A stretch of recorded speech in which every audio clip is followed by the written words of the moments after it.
Alors mbote baba internet nyonso bisika bozwami nzamba pambola bino bokende liboso na makambo nyonso bokosalaka bolingaka mingi mboka na bino tobulilango derrière le phare de ces derrière le commandant suprême Fachi Beton.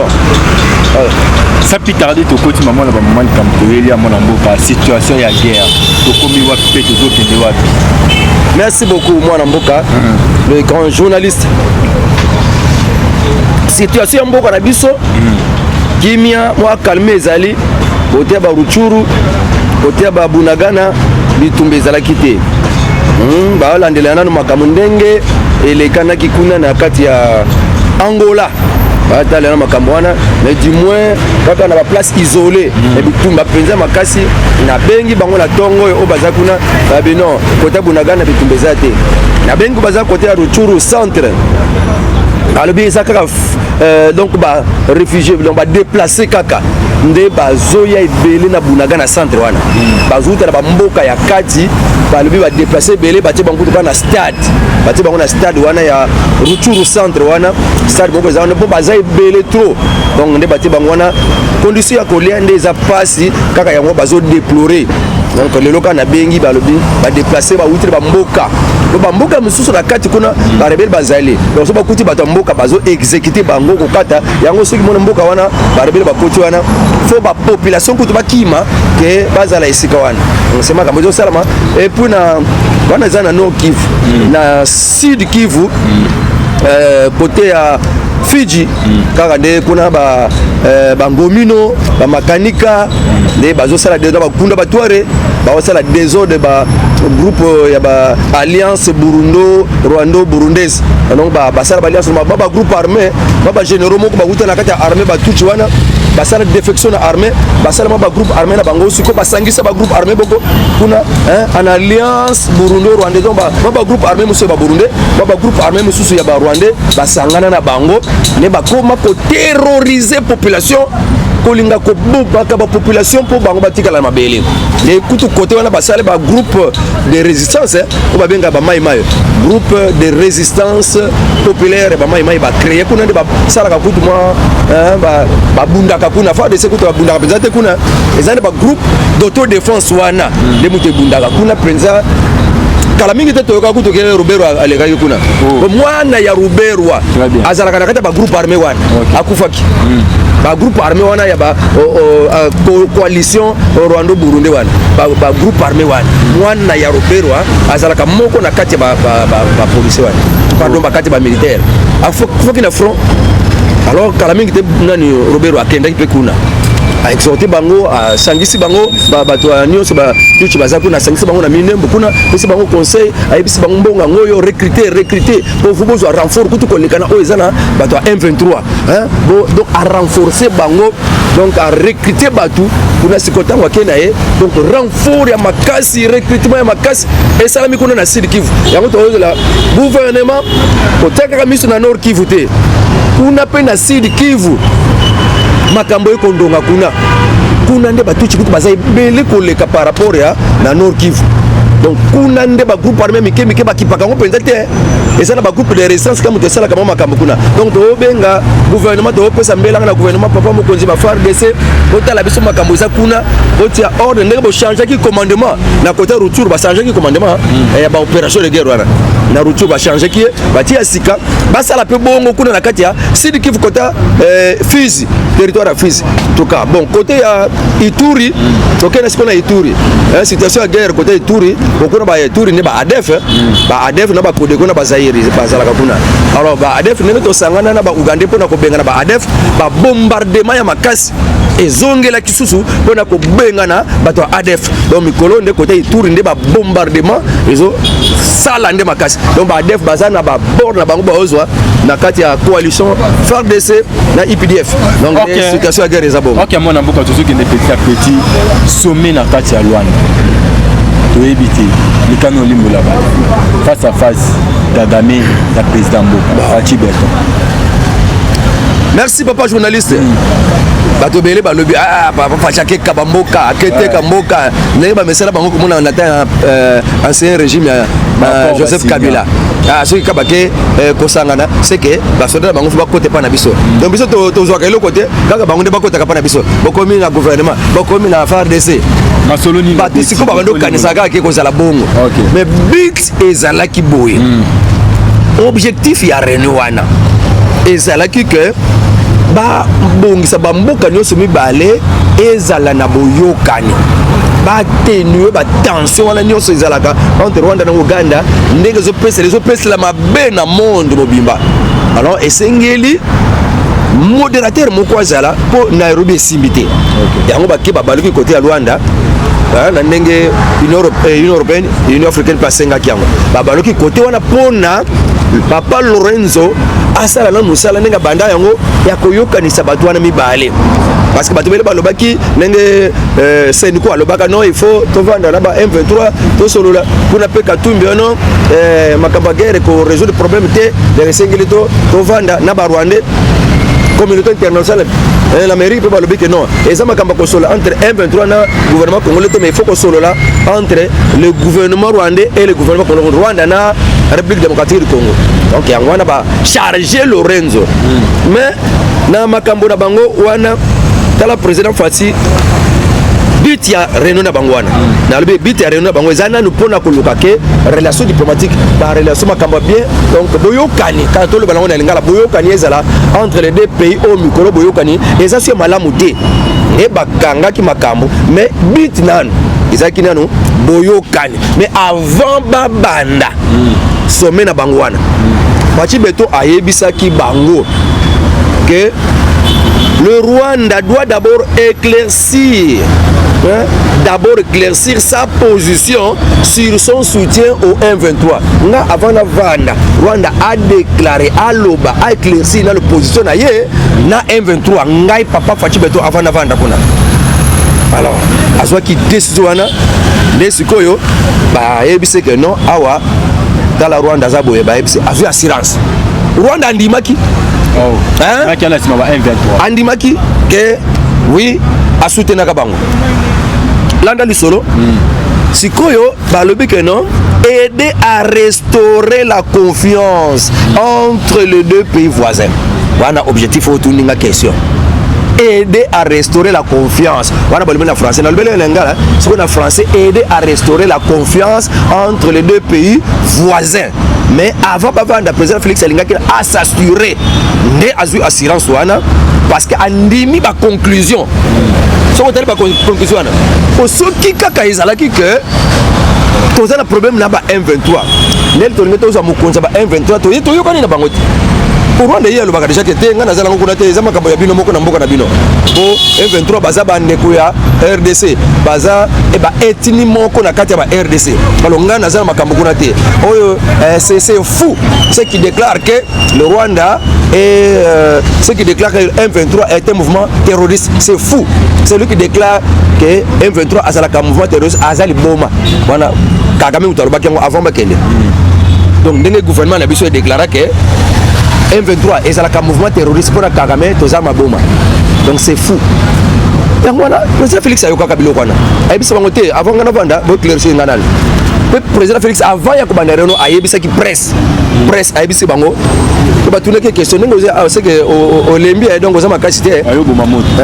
O makasité donc yoko bomoko moto oza makasité donc koki bitumba te. Président Fati Beto alobakini. Nous ne sommes pas faibles. À moins que le Rwanda voisin ne cesse de soutenir le groupe rebelle M23. Toza balembelete, mais le qu'on a zoé bisabino que le bakake Rwanda a dit qu'à soutenir M23. Pour ceux qui kaka continuer, makambozo le baone à guerre et ça mise à part. Cette possibilité de la guerre, cette possibilité militaire ne peut pas être exclue. Si la provocation du Rwanda continue, nous ne resterons pas assis sans rien faire. Nous ne sommes pas faibles. Il y a plus de 170 000 déplacés à cause de cette guerre. On dit que le président Fati Beto tokovanda kimia te soki kaka continue tokovanda kimia te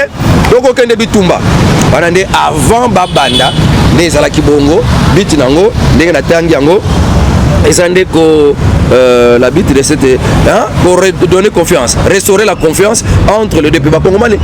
Congolais nyonso, internautes nyonso, oyoka but objectif au bakendeleki kuna bazongi sa confiance entre mboka na biso na mboka ya Rwanda, restaurer la confiance entre les deux pays. De yangwana question na yo na peso eyano. Bon, conclusion nino bazui. Ok, merci encore pour la question. Pour la raison, c'est la question. Pour tout que nous avons tous les magamino sur la mokote. Ok, la kalanga ndambo na expliquer ba Congoman. Makamondenge les kaki moko ba kozala la bango na mitu pe akoke de côté pe moninga. On dirait ça qui se place. Nini bakangi. Na yebise makamba ya liboso oyo bakangi kuna. Ya liboso balobi cessation immédiate des hostilités batika bitumba na lomba so balobi immédiat donc ezaki c'était que demain donc à l'immédiat donc tant que tu aussi ça va signer cessation des hostilités ya liboso bakangi kuna alors bazo continuer et le retrait immédiat sans condition du M23 dans toutes les positions qu'ils ont occupées. Yami Balewan, retrait immédiat, sans condition.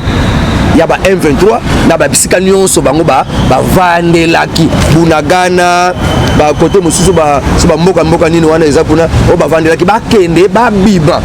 wana bazo loba. A toke yami sat. Retour dans leur pays d'origine des réfugiés. Oh yopé zalaki bosenga yaba M23. Wana misat. Quatrièmement, exploitation ya ba ressources naturelles ya mboka na biso. Il faut sikoye banda ko salama na strict respect ya souveraineté de l'État. Donc mutakuta ne Burundi te aye abalako timula or na biso. Awuti Rwanda aye na kaka abalako timula or na biso. Sanka iba kezamboka batu na kati saki ndelo na kati saki ngam. Baye bakangote mutakuti ne kuna na mboka nini na Porto na France aye na Chine aye na abalako exploiter mabele na biso. Sanka iba kezamboka batu. Yamba le exploitation ba ressources naturelles ya mboka na biso sikoye ko banda ko salama na strict respect ya souveraineté de l'État. Bien que timula su o ndenge bakangi makambo wana donc on a 4 makambo bakangi 4 bimana mboka na biso sans condition botika bitumba kaka à l'immédiat exploitation ba minerais et ça la masu na ndenge respect et à intégrité ya territoire et puis ba réfugiés bazonga na mboka na bango d'origine donc ya wana mais mon mboka est-ce ba conclusion ba ziwana est-ce que Paul Kagame akosala lango tondere nini mekano ko limbola suba na mboka ba Hollande bon oui parce que vous avez raison pour la question wana basala ki pere no mususu sommet musu na Nairobi botika bitumba ba continue bitumba donc oyo pe apa Lorenzo Azamayele abine to kangi boy Kagame pazalaka un rusé au même ancien ministre ya Rwanda dans la situation de RDC, faites attention. Le président Paul Kagame est très rusé. À cause de la loi Ndimi, l'objet a balouki naïe. Donc, beaucoup de laïe, ma casse, n'est pas contrat au bossel qui est retrait. Donc, Bossimba Penza, on a bien place, on a Bossimba Penza, on a bien. Pour Moutouan, on a très rusé. Faites attention, n'a pas contrat, nyonso, et n'a pas nyonso makambo kangi kuna. Donc, ancien Premier ministre, Oya Rwanda Moutalobi, Boy, pas un peuple congolais. Bokeba, le président est très rusé. Bokebela. Yango papa Lorenzo Almunama Yelenaye Albi. Il faut lancer le mécanisme d'observation. Et ça, le coup là, un comité de suivi, Mokoboy. Comité de suivi. C'est Mato Kangi. Et tu quelqu'un bon, on est seulement Nairobi. Il y a un mécanisme d'observation. Mécanisme d'observation, eko salama, eko kambama na officier il y a Angola. Mutako kap eza RDCT officier Rwanda te mutako landela makambo wana bakosalela yango bakolanda yango na mécanisme d'observation wana ekokambama mpona kolandelaka makambo wana soki nani moto akweyisi mobeko nani moto azorespecte mobeko mécanisme d'observation ekozala dirige na un officier angolais. Donc mécanisme wana eza bongo mécanisme wana ezokende kaka en rapport pe na makambo oyo bakanga na Siergel ya bamboka ba Siergel wana ya ba pays ya ba Grand Lac communauté ya ba pays ya ba Grand Lac wana bakanga pe makambo pona kolandelaka makambo bakangaka efozana na mécanisme d'observation moko elandelaka makambo wana. Donc baza na même diapason même d'idée même ligne d'idée na bato wana oyo ya Siergel. Donc bakoninga na kutu na esika moko te bakolandela ngo. Alors basalaki plan bazolo bango basali fait de route moko boye fait de route wana ezali kola programme moko plan moko boye mpona kokokisa ke boyokani ezonga boyokani ezala ba étape talaka ba étape nyonso wana bamakambo 4 oyo bakangi mpona kosala ngo na mbala lelo kaka mbala moko te. Donc ezala processus moko otokoma ti na bozongisami ya bundeko ya relation. Donc basali plan moko boye bazobenga ngo fait de route basali fait de route moko boye. Alors fait de route wana ekolanda maka na eloko moko na komi awa. Ces objectifs sera graduellement mis en œuvre par une feuille de route dite de Luanda. Feuille de route mazobenga ngo feuille de route ya Luanda oyo feuille de route programme wana feuille de route wana ekokambama. Donc ekosalama programme mususu ekosalama mpona ko mettre en pratique mettre à l'œuvre kokokisama ya bamakambo bakangi 4 makambo. Donc bato bako appliquer yango mpona bakoma tina oyokani ya relation ezongana. Programme ezali babenga ngo feuille de route de Luanda. Banani oyo siko bakosalela ezala bato bakosala suivi commission otolobaki wana mais ba oyo bakozilandela bakosalela kama kamona polo bakende kotina suka ezande commission mixte RDC Rwanda. Commission ezalaka nango déjà mais bato babwakisa yango etikala kutu kosangana te mais ekosangana mbala liboso le 12 juillet ekosangana mpona babanda sikoyo bayeba plan ndenge tokosalela mpona to mettre en pratique makambo tokangi na kati ya sommet. Donc basalaki bongo yango bazobenga ngo commission mixte Rwanda na RDC yango sikoyo ko bando mettre en œuvre le 12 juillet. Donc bakosangana bakoloba bon est-ce que ba M23 bakobima ndenge ni awa bakobima bafoto za mituka ekende komema bango. Donc kuna bakobongisa plan nyonso après esengeli sikoyo basala nini non esengeli sikoyo bitumba déjà wana déjà ekatani baluka sikoyo ba moyen ndenge ya kolongola bango bazonga na mboka na bango pe ya koinstaller ba faire dessin na ba bisika wana bazobongisa esika nini tikali oh non il faut sikoyo exploitation ba minerai ba yebi ndenge bakokanga ba frontière ba paya ba ya kasuti pour déjà kutokata na mboka kisasa oyo o aza mupaya fo kende kokomama o bakupesa mukanda ya kimpaya mboka ko tala kate mutu nyosa ye na ye avandi na ye yeba na kate nani aza mutomboka nani aza mupaya aona kisasa déjà papa ngobila lobi mutu nyosa aza mupaya il faut aya kokoma ba pesa mukanda na ye. Donc on a déjà même dans la carte armée la carte forte c'est la déjà ba kanga de mboka conclusion au bazuana attitude ya mokonza mboka fachi ezaki ndenge question soana bien parce que à ça la interview avant ce qu'on a sous-capé bakangi makambo est-ce que makambo na batindikila ki yango to yemoka ni makiango pona suka président Kagame pe alobaki pona président Kagame alobaki vraiment na féliciter ba close oyo ya sommet ya Luanda. Président Kagame siko avant to komana na attitude ya président tozo wana ba interview siko ya suka o ba sala ki ya suka président Kagame alobi na féliciter mais ce qui président Kagame a félicité c'est qu'andimi ba M23 ba bima c'est qu'andimi ba kata guerre c'est qu'andimi ba réfugié bazonga c'est qu'andimi exploitation ya ba minerai RDC et seulement en désordre de ce qui andimi yango c'est que ezam déjà indirectement kolobake ngai mutu na bandeki ko financer ngai mutu na salaki sima yango na lobaki déjà que tokota lango donc andimi penza que na ndimi yango na sepeli na ba close wana c'est que to luka mukonza ba M23 isika mususu te mukonza ba M23 ezande Kagame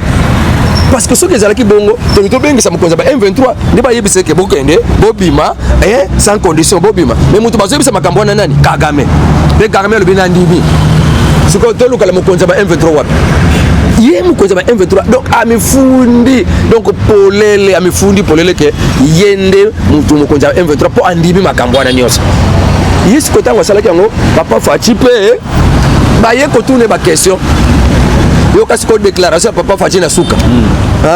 Fachi beto tango azaki na conseil des ministres vendredi passé azobisa ba ministre na ye to uti ko kunda Lumumba mais Lumumba eloko bomba ye boye bibino moko azalaki mutu moko un patriote un révolutionnaire mais biloko ba parti belé salami yo Lumumbiste mais eloko moko Lumumba kati na bango ezalaka nango te ndenge na yebisa bandeko na biso mosusu oyo po biso tza ba brana biso yebisa bandeko mosusu tala brana mazalaki mutu ba miracle tango yo lebeke ngana za mona brana wapi misala ya brana soki molimo ezaki na kati ya brana eza kati na yo sala pe makambo brana masalaki soki molimo Yesu eza na kati na yo yo okosambela pona malade pe malade abika soki molimo Yesu eza kati na yo sambela pe pona malade ndenge Yesu asambelaki pona malade babika pe bona toyebi mwana Yesu ndepe na zoyebisa bana Lumumba nyonso basali ba parti ba Lumumbiste mais que Lumumbiste kuna ezate ba nyonso baswaka ba kanyaka ba corruption yango président Fachi yebisa ki bango ke ezala ngopona ko wela tete ke kuna Lumumba tokodi Lumumba vraiment il était un patriote wana te le vrai il y a ko honorer Lumumba et il y a ko lata molimo Lumumba molimo ya Lumumba eza vraie manière il y a ko honorer Lumumba eza ndeko lata molimo na ye donc ko agir lokola Lumumba obanga mundele te abi non awa te awa bonyoko la biso maintenant c'est nous yango tinde ya kufa ya Kabila le père otowa pesa biso 300 km tango kokota tango yebo je ne peux pas trahir le Congo donc ba nationaliste ba molimo wana fuko lata yango président Fachi siko ba mola ka président moko lembele to ba yeba ka politique ya président Fachi te o ba yebele ba lobaki akete kambo kona siko batala ba yena so di ba kufiri soni makamuni ba lobi kuna est-ce que président Fachi lobi que non ozo été na mabele to ndenge baza ndambo bokota la armée ari bongo te ba yebisi bango ke sans condition bokende botika bokende sans condition et puis bitumba c'est la kaka lelo bokonti na bango Kagame andimi yango tiko makambo président Fachi azo yebisa Kagame fara ba journaliste ba tuna bango fara azo yebisa Kagame si le Rwanda continue à soutenir les M23 dans les prochaines minutes après cette réunion, après cette discussion devant l'Angola, je vais attaquer ton pays. Pour attaquer pays pour la Paris, comme la Simana Bignongo, à Salé. Bon, nous avons net Fachi azalaki na lolendo wana te net à côté na comme na lelo azibisa pesa Kagame boye soki kaka ba M23 ba koti kaka ba continuer na ba minute wezo ya ba continuer sus ko ya ko bebisa ka mboka na ngai na ko attaquer yo Kagame tompe na ko attaquer mboka na yo azobisa penza bongo. Et pour ambassadeur Rissa Lobaki yango déjà que je suis prêt, mon pays est prêt à donner à la RDC les armes.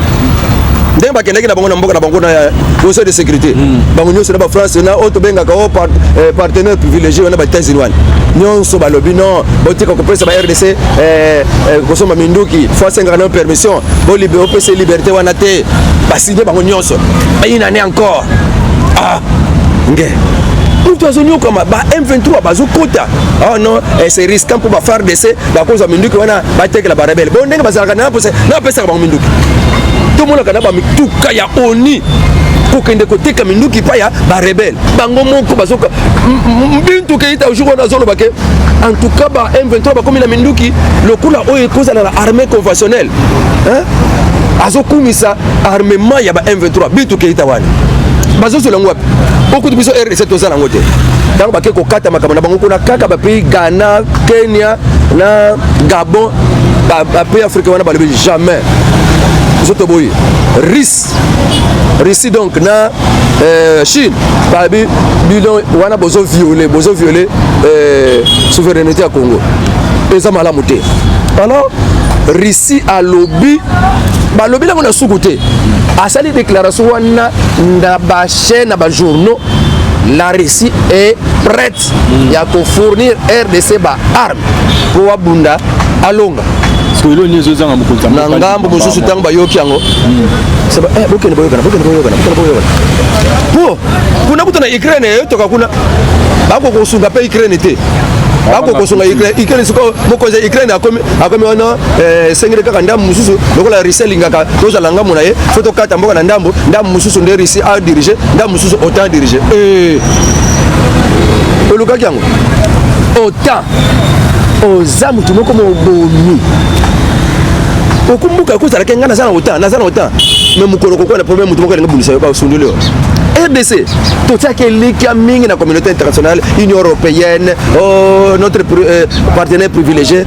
mais nous avons l'accès face à Bango Penza, que Bayina Kabiso, Balinga Kabisote, Bango Basa pour balkanisation Mboka. Quand on réussit à tomber déclaration à l'objet, je vais vous soutenir. Il y a un papa Fachi Beto, comme le Lendo Naye, comme on a dit, c'est un droit à consommer. À table lobby, président Kabila, ancien président Kabila, Banoko Sominukite, Margan Bargon, Abanoko Somba. Alors, Bissopé, c'est un coquin qui ne pas déclaré à l'époque Kosomba. Alors, pour ça, il faut comme le so comme qui sont M23, so mais qui sont ya. La minute au ya. Je vais attaquer ton pays. Ah, comment on est le lendo Fachi Beto? Allah Timoli Malumumba Sikoyo. Hein? Il y a mon papa qui discours na conseil mais Allah dit comme Malumumba. Dans la peuple congolais aussi se connaît Zaboye. Derrière président Fachi Beto. Là Tamoli Malumumba. Bobanga Mungunate affronter ba ebele ba na diaspora na Angola ba benga kinga. Yebisela biso papa Fachi Beto. Toza ebele ba congolais awa. C'est la possession qui ba benga sa biso tokota biso ka armée tokoya. To sidia ngo tokebunda ka pona mboka. Biso ba benga na Amerique ba ba mboka biso to linga ka mboka Kongo ebonga. Ne toza awa to lembi misala muso to sala ka to yebisa bino te. Misala muso to sala ka awa za passe. Mboka Kongo mona mboka mais sinon ba information tozo yo ka pe tozo la. Ba généraux ba koti réunion somme konza mboka yi. Bebité ba préparer ni mikano limbo la bana mboka. Ende toyoki. Yango wana mboka oyo il y a beaucoup nani ambassadeur biso na obatotinda na ONU a révélé que makambo belé azana liste ya batu oyo nani atika kwa zalaka na ANR nani Kalev atika liste mobimatinda et pas secrétaire général à ONU liste ya batuchi liste ya ba militaire oyo baza au gradé batuchi baza na kati ya armée na biso liste wana soko landaki interview ambassadeur wana oza na kati ya ONU ya biso RDC alobaki yango. Et puis bangu d'abattoir bazalaki na armée na biso ba makanika bangomino bazakuna na kati ya Sud Kivu basala musala kuna baboma kabatu kuna bozalaki na kati ya FARDC bokimela nini bakesa ba groupe armé belo bakoma ko mabatu lelo donc problème eza na kati ya FARDC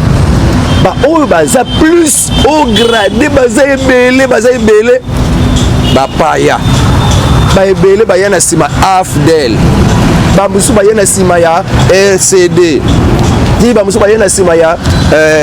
CNDP ya kunda batware. Donc chaque fois ba musuba yena sima ya ba M23 donc chaque accord chaque mutako matisa rébellion na ye oh bosala dialogue ko soka kaka wapi ba militaire na bino bakota ce qui azalaki général na kati ya groupe armé ti akokota be na kati ya armée na biso FARDC général mutabo comme na zamba asimi minuki na zamba atanga école primaire te batie na kati ya groupe armé moko comme général ayepe oh non mixage ayepe na armée na biso général yango ba général abruti le long na kati armée ya yebika ko boma yebu moto ezalaka te nde batondi kuna siko makambo tuzobongisa Congo soki boza ya biso me bozala na ngamba papa Fachi okesala réunion ya nkuku pona ni yango mikolo yo recensement présent la kati ya armée ya FARDC bazo kotala ka nani aza mwana mboka nani aza mwana mboka te na armée recensement yo sala ka ezana équipe mobimba ko sala ka recensement na yebi tuki yango te pesi bango kanda na yebi te sinon ezande ngwana yango même armée na biso comment fragile tango okene bona bango na bazali ba traité bazali on toza koto ba iko takibino yango to yoka to nyoko makapo na wana mais papa Fachi Beton a lobby il faut il a ça j'ai donc on a bien gagné j'ai donc et bien la Bible na Juge chapitre 6 mboka Israël nyoko maka na bapaya ceux qui bana bakelo na bango bana bango bakelo na bamasang bakozela kaka période de récolte bango na baye et comme na ngo ya bango donc le kola kama belé o ne to saka ba biso or ba biso diamant mais biso tout tolia kangote tolila kangote bango na ba ya kaka ba pays étranger ba ye kaka ba exploiter ba ki donc comme le kona taille bana Israël donc on ne profite pas de ce que Dieu nous a donné hein to comme le kola la carte esclavagisme la carte servitude pour servitude des aganines le ko ya yo même to biso on profiter nango alors le kola la carte Juge chapitre 6 wana donc bana Israël ba sambelaki nzamba tinda bango Gédéon Gédéon a besoin sur le Congo, les années président Félix Tshisekedi Tshilombo, les Gédéons du Congo. Et on a vu ça que Simba Baton, Gédéon à Simba Baton. Il a délivré les enfants d'Israël dans l'esclavage. et les gens ont compté sur lui aluka ba soda bazaka belé ba militaire bazaka belé pour ba kende ko bunda gérer à salanine à sala bango test boke de komela mai atindi tout ba kende komela mai o ba komela mai ba tie mitu na se abiyo longo kende kuna mais o ba so mela mai na maboko bazo tia boye abiyo longo kuna ndenga sala bango a classe pour so ko tindi bango ba traître bazali j'ai de wa comprendre histoire wana kende bazao ebele boye to ko za l'infiltrer test boke no mela mai na fleuve bakembela mai atalaka musumu muno konyoze oyo soki ennemi aye ako foudroyer mais atali mususu wana na maboko autola pembele nazomela mai labi yo kende kuna yango papa Fachi Beton esengeli loko na osala na kati ya armée FARDC GDO n'a pas lutté sans d'abord faire un test na kati ya armée. OK mona mboka merci mingi tokomi na suka émission na biso magazine ya yoka base malobano ya suka ezani pe numéro ya téléphone tuna totuni ete ba oba kobino po atuna na sepeli mingi papa journaliste lelo kozala susu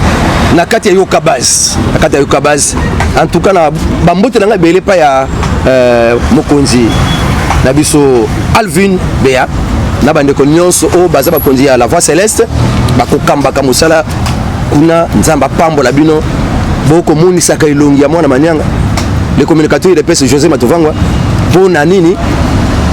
atali saka ba analyse na ye batu ba yebaka bayoka ka analyse na ye oyo akozala na sima Fachi Beton te na ndenge tozaboye akozanga mwa kindokite nayoka ki balamuka bato PPRD bazolo ba ono ndenge zaboye mutu makambo soki ezoleka na guerre ndenge wana nyonso eza faute ya Fachi Beton faute na nini ye mutu ale yebisa ba Rwanda ye mutu asala contrat na ba Rwanda ke bazwa 300 km ye mutu asali saka ba dialogue oyo mema ba Rwanda na kati ya gouvernement mais bubuza mitu esala bintendene donc avant Fachi aya donc guerre ezala kite tindanga Fachi aya ndege guerre bandi bozala ka beponi ko ubuyo ka na soni pona koloba papa Fachi Beton de aye ko récupérer oyo babotola et total sukana makamba ba complètement ya makamba bi si a confiance na FARDC si a confiance na commandant suprême Fachi Beton oko réussir mais kaka ko kende si oko la kelama zalaka na mulongo nzambe mutatindiri biso rien n'arrive par hasard akoya nzela moko bakozonga nzela sam donc bundisa Fachi abundisi nzambe si akabamboko na moko nzambe donc dika otia confiance na mokonzi ya mboka na mapinga to sambela pona mokonzi ya mboka to tia ya maboko to décourager ete na maloba kofinga po ba peuple congolais baza mbangu na kofinga mafinga ezalaka etongaka kuto le côté yango tolingi tokende liboso nzamba pambola numéro na ngai ya téléphone plus 243 900 51 67 35 plus 243 900 51 67 35 esika nyonso bozali bobengaka botiaka bosutenaka mpe émission botiaka moi j'aime bokabola mpe émission na nga bamotu bayokaka mpe nini oyo mwana manianga akoloba le communicateur de presse mwana papa Fachi Beton son conseil à distance o azane salaire te mais azosala mosala mpona papa Fachi Beton na oyo bazoliango kutu batikala kutu kodefendre pa ata papa Fachi Beton boye te mais bana IDPS bazokomiboma mbutu moi nzala na bango na mpe bazwi misala te mais bazokobundela mpona papa Fachi Beton bino booliango na baministère booliango kuna bosolaka biso kaka boye. OK merci mingi tokomi na suka émission na biso magazine ya yoka base mbote ebele na président Marseille aza déjà awa tokutani biso na bino mbala nsima bye bye.